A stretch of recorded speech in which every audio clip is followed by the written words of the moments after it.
لولا كينيدي فهل وقفت البلاد عن الاقتصاد؟ لا. يعني لأول مرة يدخل اتحاد الشغل وينادي بإضراب لمقتل شخصية وطنية. لو قتل الآن شخصية وطنية في أوروبا هل ستنادي المنظمات النقابية بإيقاف العمل الاقتصادي وإيقاف البلاد؟ على أي حال، يعني كيف يمكن تفسير ذلك؟ فيه الآن مخطط انقلابي على هذه الحكومة، وأنا أزن ما أقول. من قبل من؟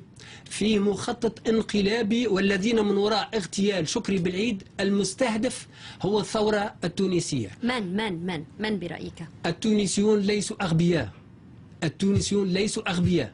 أنا لست تونسية، اشرح لي لو سمحت. يريدون الرجوع إلى الاستبداد، يريدون أن يقولون للشعب التونسي: ها قد لاحظتم أن هذه الترويكا عاجزة، فنحن كنا نؤمن لكم كل الأمان. فبالتالي يريدون أن يندم الشعب التونسي، أن يتراجع في خيارته الثورية. من تتهم؟ يعني عن من تتحدث؟ فلنتحدث بوضوح لو سمحت. أنا أقول يعني شاهدت مثلا ندوة صحفية لحمل الهمامي ويصعد ويريد استغلال هذا الظرف الأليم.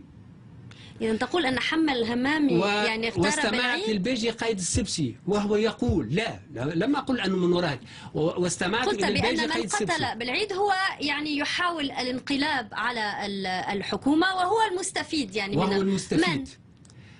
يعني نترك للقضاء فيه يعني فرضيات، نترك للقضاء عمله. لا نريد أن نتقدم في هذا الخيار، فهذا من الخطأ.